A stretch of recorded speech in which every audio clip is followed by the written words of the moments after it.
tes tes YDNA ini, yaitu dengan atas nama Bung Farhan, yaitu haplogrupnya adalah JM267. Kemudian satu lagi Bung Abdillah Al-Katiri. Tadi Bung Farhan adalah dari klan Jubaidi ya. Kemudian dengan Bung Abdillah Al-Katiri, ini adalah JM172. Baik, tanpa panjang lebar, mungkin saya coba dulu ke biar agak mengenal tentang Mas Farhan ini, Bung Farhan. Bung Farhan, klan Anda ini Al-Jubaidi. Berasalnya sebetulnya dari mana nih, Bung? Dan Anda sekarang berada di kota mana? Silakan. Assalamualaikum warahmatullahi wabarakatuh. Nama saya Farhan bin Yahya bin Zain Al-Zubaidi. Asal kota saya dari kota Medan. Kalau keturunan Al-Zubaidi ini berdasarkan hasil penelusuran saya lah ke keluarga-keluarga, kita memang sudah dari Hadramut, tapi asal muasal kita dari Irak. Kita punya nenek moyang Aiman bin Ali Al-Zubaidi yang pertama datang ke Hadramut. Itu berdasarkan informasi yang saya dapatkan dari Allahyarham Mami Alwi bin Ahmad Al-Zubaidi. Begitu Pak Yusuf Mar. Oke, kalau Al-Zubaidi itu masuk ikut ke Rabito Alawi apa tidak ini, Bung Farhan? Oh tidak Pak, tidak Pak. Kita di luar Gabilah Ba'alwi. Kita Gabilah sendiri, Pak. Oh, Anda berarti Gabilah sendiri di luar dari Ba'alwi ya? Iya, Pak. Oke, baik. Yang saya ingin tanyakan lagi itu ya, apakah memang dari Al-Zubaidi itu punya tradisi untuk perkawinannya antara klan Al-Zubaidi tidak boleh menikah dengan klan lainnya atau dengan suku yang lainnya? Ini situasi di tempat kita, di negeri kita atau di sana, Pak? Ya boleh lah, mungkin di sana, kalau enggak di sini kan juga posisinya. Kalau di sini enggak, Pak, nggak ada batasan ke siapa aja boleh nikah, termasuk yang dari laki-laki ataupun perempuan semuanya boleh, nggak ada larangan sama sekali, Pak. Bahkan memang bisa dikatakan sepupu saya juga 99% itu ya nikahnya dengan penduduk sini lah, Pak. Oke, iya. Jadi pernikahan keluarga Anda atau klan Anda tetap saja bercampur dengan katakan masyarakat lokal, kemudian dengan masyarakat lainnya, tetapi masih tetap klan haplogrup Anda J gitu ya? Iya, Pak. Iya. Alhamdulillah. Kemudian dengan saudara Anda Al-Zubaidi secara di Timur Tengah dan lain sebagainya, apa yang Anda ketahui? Ya, keluarga Zubaidi ini di Hadramut ada, terus habis itu yang sebagian ada yang udah hijrah juga ke Saudi Arabia, ada yang ke Uni Emirat Arab. Terus kalau siblingnya itu ke daerah Jordan juga banyak, Pak, Irak bahkan Perdana Menterinya pernah dari Pam Al-Zubaidi di zaman Presiden Saddam Hussein, Pak. Namanya Hamzah Al-Zubaidi. Kalau di Indonesia, Pak, penyebarannya itu yang paling banyak itu di kota Medan, Pak, Sumatera Utara. Tapi sebagian ada juga yang dari Medan udah hijrah ke Bogor, ada di Jakarta dikit, di Bogor lumayan banyak, Pak. Terus habis itu ada yang di Surabaya juga, di Bima juga ada, terus di Maluku dan di Papua juga ada, Pak. Terus satu lagi di Gorontalo, daerah Sulawesi juga ada. Tapi yang komunitas terbesarnya itu di kota Medan, Pak. Ya, mungkin bisa diceritakan kenapa asal-usulnya klan dari Al-Jubaidi itu kebanyakan di kota Medan? Mungkin karena tujuannya itu banyak yang ke Medan dulunya ya. Ada juga mereka yang datang ke Medan terus habis itu berangkat lagi ke Solo. Di Solo ada juga di Bangil, di Jember. Tapi yang paling terbanyak memang tetap di kota Medan, Pak. Sampai Oke. saat ini di kota Medan yang paling banyak. Ya, leluhur Anda kalau boleh tahu itu ketika zaman dinasti siapa itu? Kesultanan di Medan kan ada Kesultanan Sulu di situ ya, kalau tidak salah. Atau ada kerajaan Kesultanan Maimun. Delhi, Pak. Ya, Kesultanan Delhi, Pak. Kesultanan Delhi, waktu di zaman Kesultanan Delhi itu udah pada masuk semuanya. Keluarga-keluarga Zubaidi, termasuk juga dari fam-fam lain, ada dari Al-Qatiri bin Abdul Aziz, Al-Amri, terus ya banyak Pak masuk, Pak. Bahajaz, Balatif, banyak juga fam-fam yang masuk di sini. Tapi kalau di kota Medan ini yang nomor satu paling banyak itu Al-Qatiri, Pak, bin Abdul Aziz. Salah satu Oh, cabang dari Al-Qatiri juga. Itu yang paling banyak, nomor satu. Terus disusul dengan fam saya, Pak. Fam Al-Zubaidi. Al-Jubaidi ya. Itu nomor dua Ya, paling baik. banyak, iya Pak. Ya. Baik, saya langsung ke Bung Abdillah bin Muhammad Al-Qatiri. Ya. Assalamualaikum, Bung. Assalamualaikum. Ini apa suara Anda nih? Assalamualaikum. Apa sudah bisa tersambung? Baik, mungkin nanti kita apa sambung lagi dengan Bung Abdillah Al-Qatiri. Saya langsung ke Pak Sugeng. Pak Sugeng, ini kan Mas Farhan ini, Bung Farhan Al-Jubaidi ini, haplogrupnya seperti yang saya tadi katakan bahwa adalah JM267. Dan ini sekedar informasi juga Pak Sugeng, ketika family tree belum saya dapat, Bung Farhan kemudian mengkontak saya bahwa dirinya sudah mendapatkan bocoran katanya hasil tes DNA. Ternyata itu masuk klan dia itu, masuk ke saudara-saudara dia yang ada yang di Uni Emirat Arab. Ini luar biasa. Ternyata sudah tersambung ke sana. Terus kemudian kami tracking, kemudian baru kita dapat. Baik, ini untuk haplogrupnya Mas Farhan Al-Jubaidi ini bagaimana menurut analisa Pak Dr. Sugeng? Silakan Pak Dokter.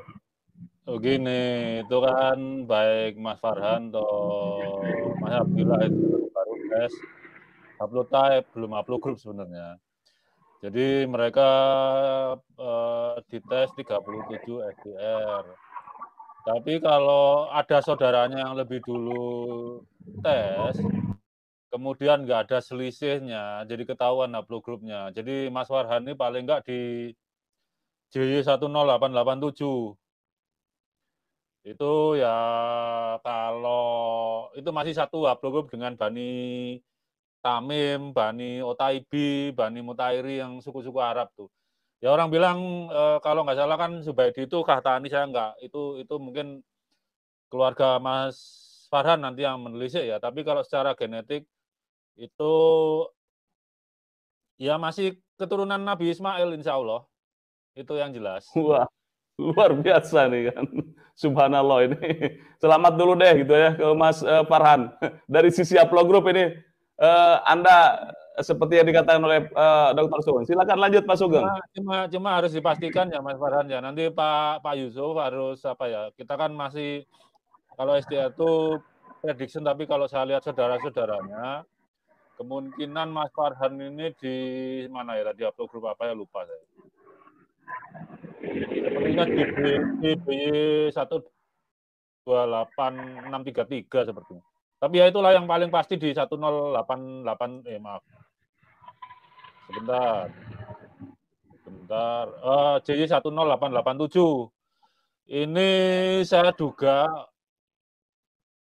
haplogrup atasnya itu adalah haplogrupnya Said Adnan. Dia punya 2 cabang. Yang cabang satunya itu JY6074 yang kemudian mengarah ke Bani Hasyim itu. Jadi splitnya di sini. Perpisahannya dengan keluarga Bani Hasyim itu sekitar 2600 tahun yang lalu lah kira-kira. Antara keluarganya Mas Farhan dengan keluarga Rasulullah. Iya. Jadi kalau Mas Farhan saya karena ini Zubaidi pertama di Indonesia, ya saya anjurkan nanti tesnya lengkap. Habis itu yang keluarga satu marga yang nggak harus Zubaidi, tapi riwayatnya misalnya berkerabat dengan Zubaidi ya cukup tes haplotype aja. Kalau nggak ada selisihnya atau maksimal 1, ya itu berarti masih 1 haplogrup. Oke, jadi kalau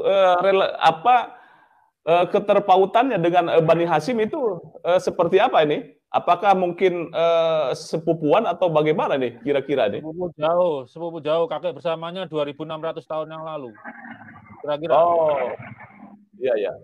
Tetapi kakek bersamanya adalah di Nabi Ismail begitu? Salah satunya. Salah satunya ya? Lebih muda lagi, ada yang lebih muda. Jadi kemungkinan plus minus di Said Adnan lah. Kalau haplogrup kemungkinan Said Adnan itu bisa saja bapaknya Said Adnan, kakeknya Said Adnan bisa aja. Karena kan kalau haplogrup itu ditandai senip. Senip itu kan per 3 atau 4 generasi. Jadi kalau satu senip itu bisa saja ya, misal si A gitu ya, haplogrup ini. Itu mutasinya bisa terjadi di bapaknya, di kakeknya, kakek buyutnya bisa saja. Pak Sugeng, ini kan Bung Farhan ini kan katakan dia tadi mengatakan bahwa dari Hadratul Maut, kemudian dari Irak, kemudian juga dia ke Medan, kemudian juga melakukan pernikahannya itu juga dengan masyarakat lokal. Tetapi haplogrup dia dengan yang ada di UEA atau yang ada di Timur Tengah itu tetap sama. Ini bisa menandakan apa ini, Pak Sugeng? Ya, haplogrup itu kan ditandai senip yang berada di kromosom Y. Kromosom Y itu nggak berekombinasi. Kalau kakek kita 50.000 tahun lalu, 50.000 tahun lalu, 40.000 tahun lalu J ya sampai sekarang J. Jadi tidak akan berubah begitu? Enggak, cuma mutasinya aja bertambah tiap katakanlah kita punya keturunan ya. Itu keturunan kita 100 tahun cuma tambah 1 senipnya. Kemudian 250 tahun tambah 2. Kemudian sekitar 400 tahun 3. Nanti 10.000 tahun lagi ya senipnya cuma sekitar nambah 90-an lah. Begitu. Yang kita wariskan itu nggak berubah. Sampai kiamat nggak berubah.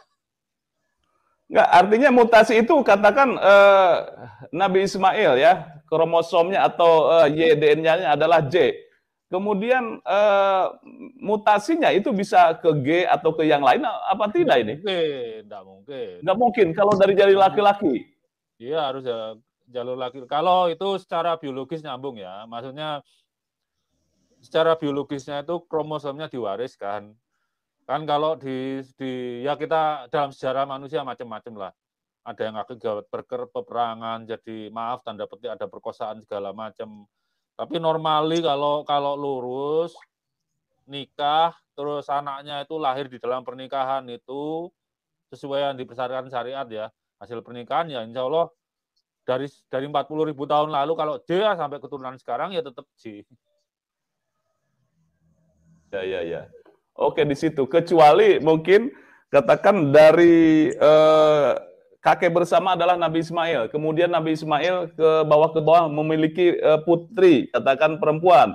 Nikah dengan di luar Sayyid seperti itu. Nah, kemudian migrasi haplogrup ini akan berubah.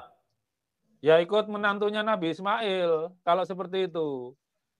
Kalau Nabi Ismail punya putri ya, terus dinikahi oleh seseorang, misalnya di luar haplogrup J, misalnya haplogrup R lah kan disebut banyak.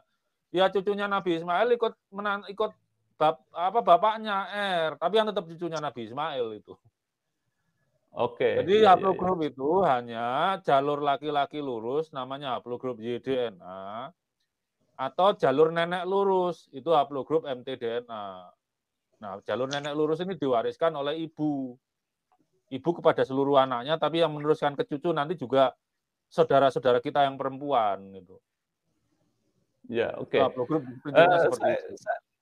Kalau dengan kasus sampel Mas Farhan, berarti dari jalur beliau ya, Mas Farhan, itu ke atas itu jalur laki-laki semua itu, Pak Sugeng? Iya, sampai ke Nabi Ismail ya jalur laki-laki nggak pakai putus. Oh, luar biasa itu ya. Apakah Mas Farhan Anda meyakini itu? Insya Allah meyakini, karena Islam tetap sejalan dengan saintifik. Kalau menurut saya begitu ya.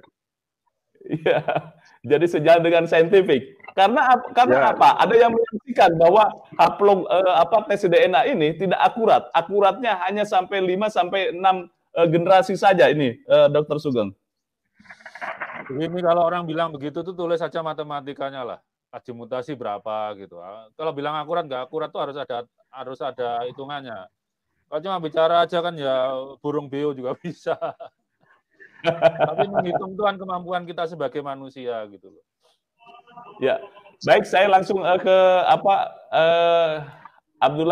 Bung Abdullah bin Muhammad Al-Katiri. Bisa terdengar suara saya? Bisa, Pak Yusuf. Ya baik, ini saya umumkan dulu bahwa untuk haplogrup Master Abdullah Al-Katiri adalah JM172. Nah, pertanyaan yang awal, kita dari buku nasab, apakah buku nasab Anda itu tersambungnya kemana ini, Bung Abdillah?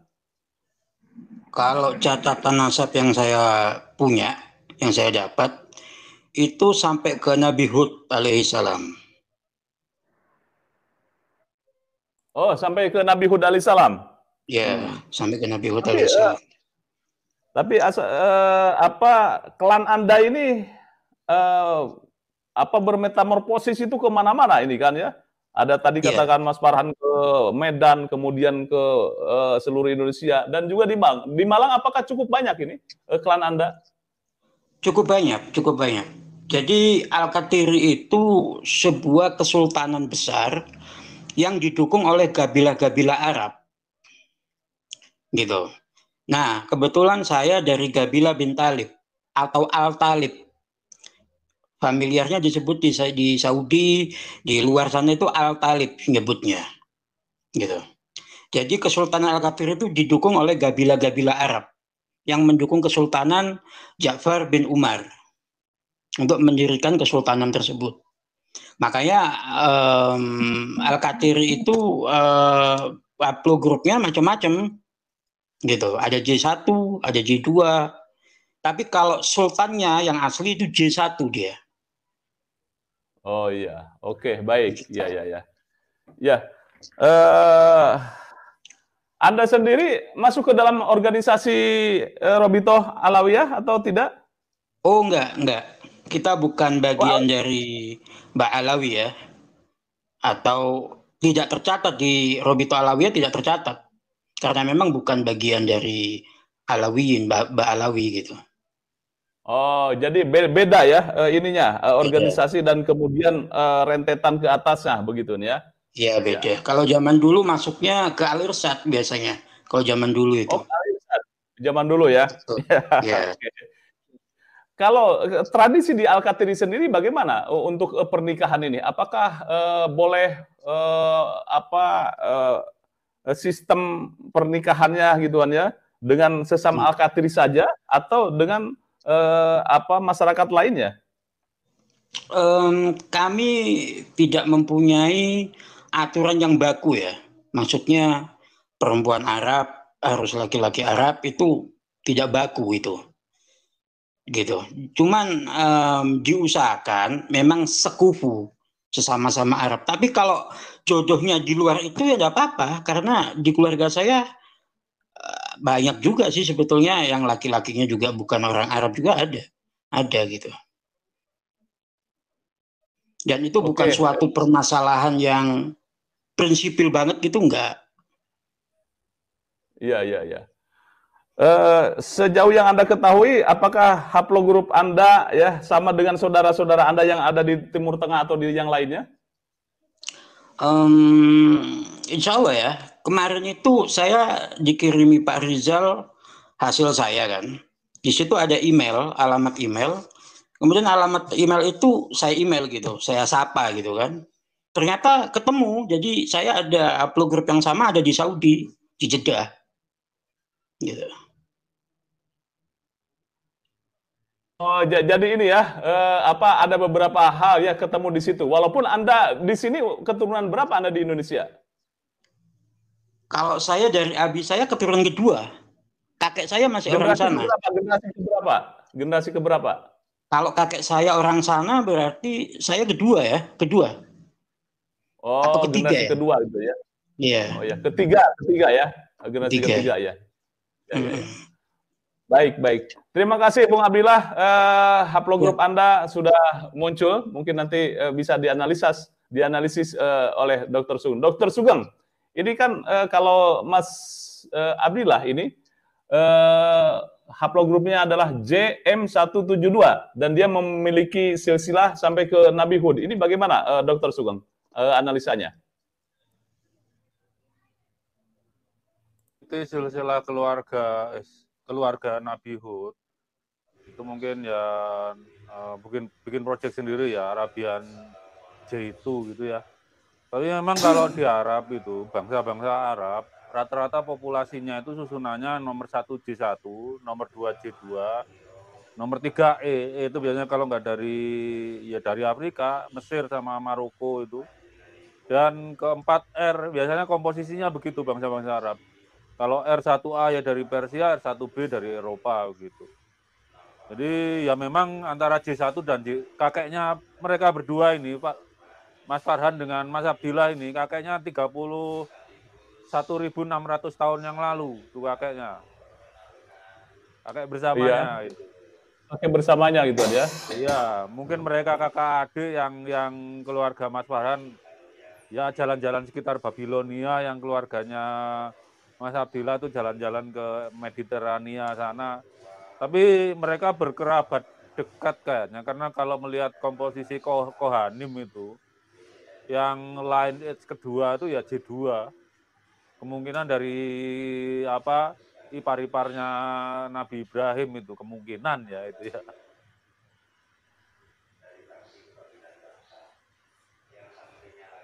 Ya, tadi dikatakan oleh Mas Abdillah gitu kan, ada beberapa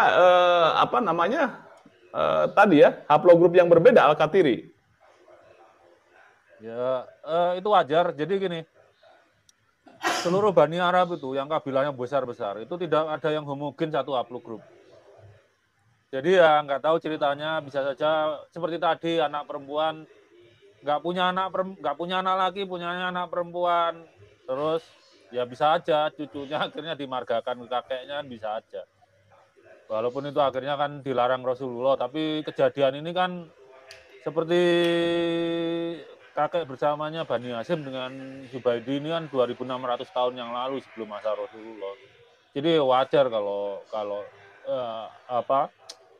haplogrup berbeda-beda, apalagi suku-suku Arab itu kan sifatnya konfederasi ya. Nggak murni satu solid dari satu kakek itu. Kadang ya ada introduksi dari laki-laki lain, aliansi atau gimana, itu dibahas di papernya Dr. Majid Robinson itu. Ya, tetapi so far bahwa untuk Al-Qatiri itu umumnya adalah J ini ya Pak Sugeng? JM172. Enggak, saya menemukan Al-Qatiri itu ada J1 muda, jadi masih sepupunya Farhan. Ada J1 tua. J1 tua itu maksudnya kalau kerabatannya dengan Bani Ibrahim itu sepupu, bukan keturunan. Ada J2. Ya ini kabilah besar sih. Kalau di Indonesia ini ya. Iya, kalau di Indonesia tokoh terkemukannya kan Dr. Mar'i Muhammad, cuma nggak pernah pakai marga itu, Mr. Clean itu. Oh. Berarti Mar'i Muhammad itu Al-Qatiri itu ya? Al-Qatiri setahu saya. Al-Qatiri ya? Karena saya betul Mas Abdillah. Mari Muhammad itu marganya Al-Katiri. Tahu ya. Kalau itu saya kurang tahu. Yang saya tahu itu Presiden Timor Leste itu siapa? Dr. Mari Muhammad itu Al-Katiri karena apa, saya sudah bicara sama cucunya, cucu beliau. Ya mungkin. Bukan mungkin, cucunya sendiri bilang. Iya. Oke. Berarti Mari Muhammad ya luar biasa gitu kan ya. Baik. Ya moga-moga seluruh marga Al-Katiri sebersih Dr. Mari Muhammad. Harus itu. Amin. Tetapi kalau dilihat itu kan ke Timur Leste, di Timur Leste itu kan ada juga Al-Katiri dan menjadi tokoh besar juga di sono. Kemudian juga di Indonesia ada tokoh besar Mari Muhammad. Artinya secara gen leadership menurut Dr. Sugeng, apakah ini memang ada relevansinya atau tidak nih, Dr. Sugeng? Nah itu kan tadi udah dibilang Abdillah, mereka punya kesultanan dulu, Kesultanan Al-Katiri. Itu ya urusannya Mas Abdillah lebih. Silahkan terangkan sejarahnya Mas Abdillah. Kesultanan Al-Katiri itu apa, pendiriannya kapan? Ya, jadi Kesultanan Al-Katiri itu berdirinya kesultanan itu didukung oleh kabilah-kabilah Arab, gitu. Dan kabilah-kabilah yang mendukungnya juga kabilah-kabilah besar, gitu. Dan Kesultanan Al-Katiri ini menguasai daerah Hadramut sampai perbatasan Oman waktu itu, gitu ya. Jadi kurang lebih sekitar 400-500 tahun Kesultanan itu berdiri, gitu. Salah satunya kabilah saya yang mendukung Kesultanan Al-Katiri tersebut. Dan Kesultanan ini menyebar sampai ke Saudi. Kalau saya lihat di Wikipedia, populasi Al-Katiri itu dari berbagai macam marga, itu 5 juta lebih itu populasinya. Sangat banyak. Jadi memang kabilah-kabilah yang lain zaman dulu itu di bawah kekuasaan Kesultanan Al-Katiri yang saat itu memimpin. Cuman Kesultanan Al-Katiri ini runtuh. Waktu itu diserang oleh kabilah Al-Yafei. Kabilah Al-Yafei didukung oleh Inggris menyerang Al-Katiri dan Al-Katiri kalah waktu itu. Gitu. Kemudian menyebar kemana-mana. Diri dan menjadikan satu. Apa? Begitu ya. Setelah kalah dari Inggris, menyebar kemana-mana. Iya, betul. Di Saudi cukup banyak Al-Katiri, banyak di Saudi, di Emirat, di Qatar, banyak. Termasuk di Indonesia juga cukup banyak juga. Nah, cerita kakek moyang Anda masuk ke Indonesia bagaimana? Bisa diceritakan sedikit? Kakek saya prediksi datang ke Indonesia itu sekitar tahun 1915. Gitu, datang dari Yaman ke Indonesia berdagang, kemudian menikah. Kalau nenek saya masih sama-sama Al-Katiri juga kalau nenek saya, gitu. Yang asli pribumi itu buyut saya. Buyut saya itu asli pribumi. Buyut laki-laki apa perempuan? Buyut perempuan. Itu asli pribumi. Orang tua Anda menikah juga dengan orang lokal begitu ya? Iya, betul. Dengan orang Indonesia. Berarti ibu Anda orang Indonesia asli Jawa? Bukan, kalau ibu saya keturunan Arab juga. Malah dari marga Al-Yafei yang dulu pernah menyerang Kesultanan Al-Katiri. Oke. Iya. Jadi unik memang. Moyang boleh perang. Jadi ibu saya ini kakek-kakeknya dulu nyerang Al-Katiri gitu. Oke. Tetapi tetap aja ya Pak Sugeng ya, walaupun menikah dengan marga yang lain, tetap aja haplogrupnya mengikuti ayahandanya gitu ya. Iya. Tidak ada masalah. Ya. Baik. Ada sedikit analisis Pak Sugeng silakan terhadap perjalanan dari Al-Katiri ini. Ya saya rasa ini marga besar lah. Saya harapkan kedepannya para Al-Katiri juga berkontribusi positif terhadap Indonesia gitu ya, punya tokoh besar itu, dan Insya Allah. kalau tetangga saya banyak Al-Qadiri, nikahnya sama pribumi semua, nggak tahu kenapa. Mungkin ya tahu lah, saya tahu alasan mereka kakek-kakek mereka kesini tuh Pak Yusuf, karena Apa mereka itu? tahu gadis-gadis Nusantara itu imut-imut. Nah, itu betul itu. Gak ada yang ngalahkan imutnya orang Asia itu. Lari ke sini itu ya cari yang imut lah. Iya. Ini benar. Ini Mas Farhan istrinya orang apa, sesama Arab apa orang Medan? Orang Mic-nya suku silakan. Pakistan Mandailing. Oh iya, Pak. Mandailing dia. Mana mic-nya? Istrinya orang Mandailing, orang pribumi. Bentar, mic-nya. Mic. Oh iya. Mas Farhan. Oke, Pak. Istri saya campuran, Pak, Pakistan Mandailing. Oh, Pakistan Mandailing. Oh, Pakistan Mandailing. Tapi dari daerah Mandailing Natal sana. Memang asalnya dari sana. Bahasa Mandailingnya pun ya bahasa Indonesia juga kelihatan lah logat Mandailingnya itu, logat Batak Mandailingnya. Sampai anak-anak saya juga bisa bahasa Mandailing, Pak. Anak saya yang paling gede juga lahir di sana. Iya. Kalau di Indonesia tokoh besar Al-Jubaidi apa? Siapa Pak Dr. Sugeng? Oh, saya belum tahu itu. Mungkin Farhan aja yang cerita.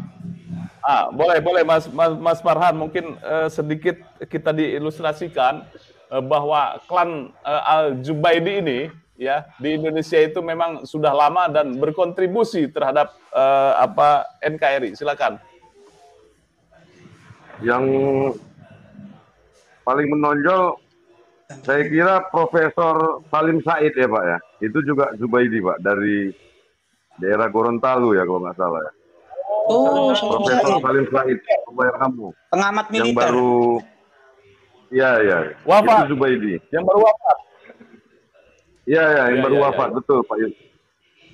Salim Said ya. Kecenderungan kita banyak yang nggak pakai PAM, Pak. Kalau untuk di nama itu kebanyakan nggak pakai PAM banyak. Termasuk saya juga di KTP nggak pakai PAM Zubaidi. Orang tua saya juga nggak pakai PAM Zubaidi di KTP. Jadi ya namanya Farhan aja gitu. Kenapa Anda tidak dipakai? Ketularan orang Jawa. Gimana, Pak? Kenapa enggak dipakai itu? Namanya juga sama nih Farhan itu ya. Ya banyak yang kayak gitu, Pak. Saya perhatikan banyak di kalangan PAM Zubaidi ini yang nggak pakai PAM, Pak.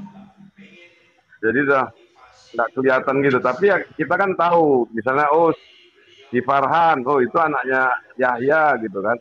Oh dia punya Njit Zen gitu. Nah biasanya dari PAM Zubaidi udah tahu si Fulan itu anak sini, dia punya kakek ini gitu. Tapi banyak yang nggak pakai di KTP. Tapi saya ke anak-anak saya pakai kan, Pak. Supaya jangan hilang gitu ya. Tapi saya sekeluarga nggak ada yang pakai, Pak. Kebanyakan semuanya nggak ada yang pakai, kita semua. Iya. Namanya nama biasa gitu. Lebih membumi begitu ya. Iya, Pak. Mas termasuk juga Farhan. kita lagi begitu ya. Ya. Mas Farhan, dengan haplogroup Anda, apa kesan Anda terhadap haplogroup yang sudah keluar ini? Mungkin bisa bisa memberikan statement.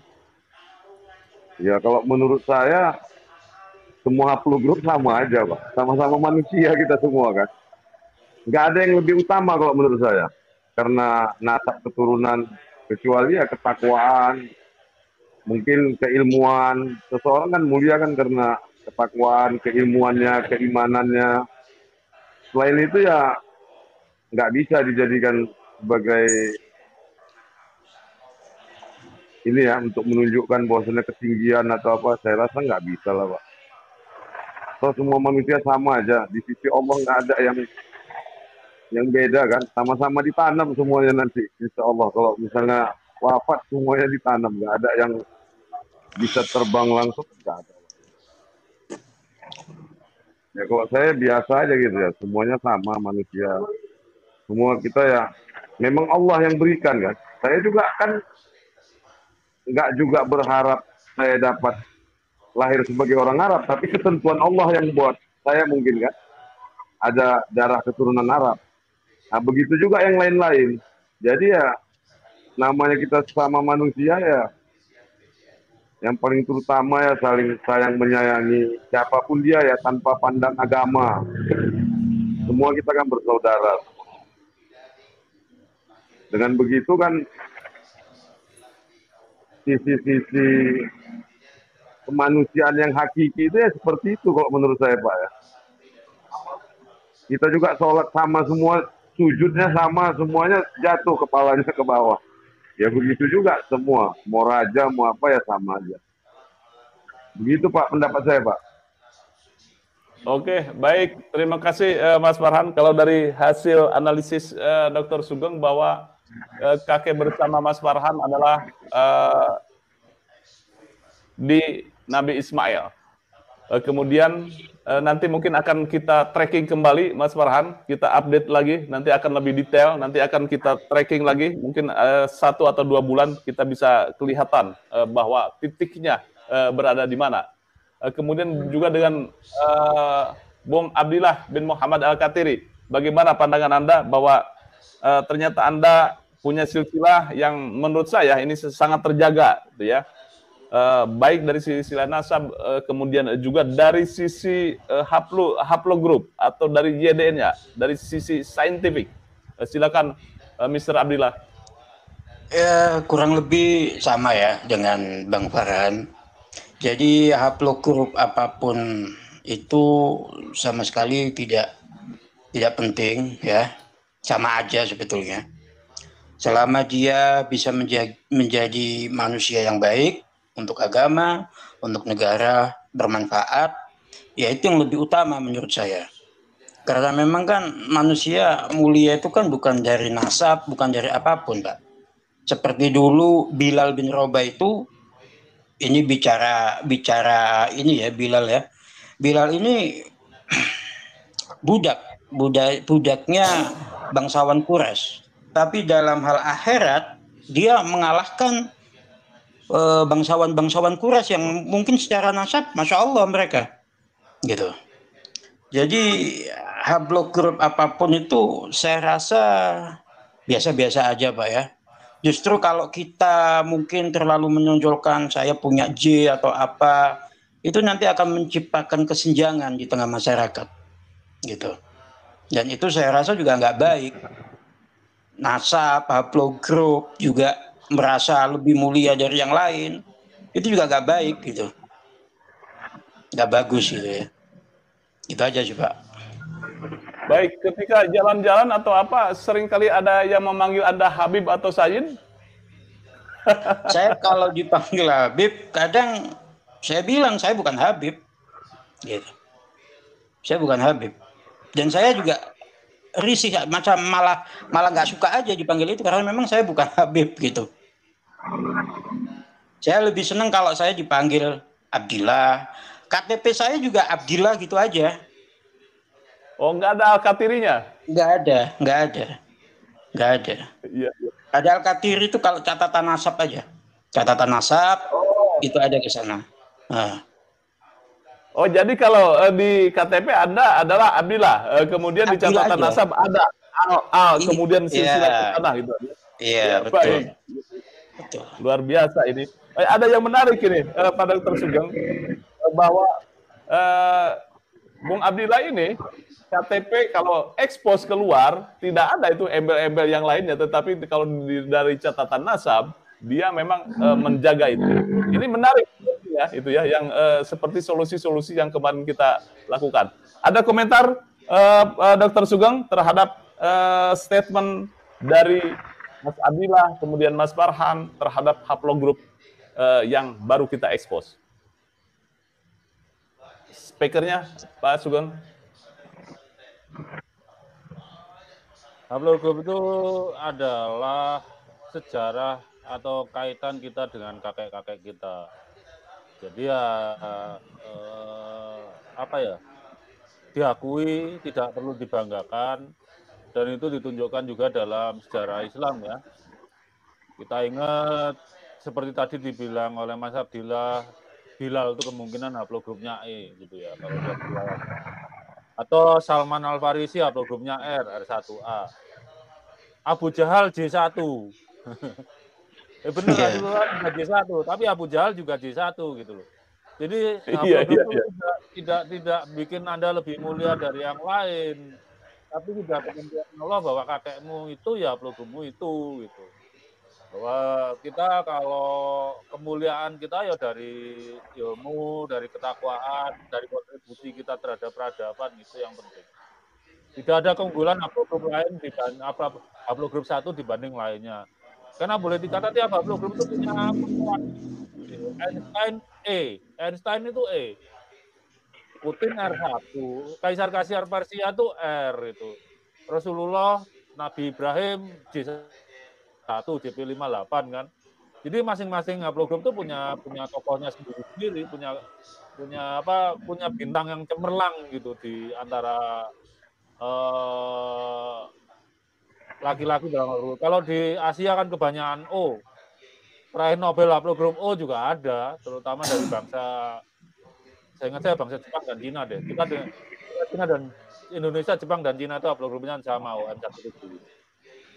Itu aja dari saya. Baik, kalau Baswedan kemudian Bawazir itu sepengetahuan Pak Sugeng itu sudah ada yang tes dan sudah ditemukan haplogrupnya? Kalau Baswedan tahu saya masih Ismaili, tapi bukan Adnan, dia di atas posisinya. Jadi kesepupuannya dengan Farhad itu lumayan jauh lah, tapi masih di bawah Ismail. Nah kalau Bawazir ini terlalu simpang siur, saya baru nemukan 2 sampel yang haplogrupnya R. Jadi saya belum bisa. Untuk Baswedan juga baru 1. Baswedan itu baru nemu 1 saya. Kebetulan sampelnya dari Indonesia, tapi yang posisinya sedang diam.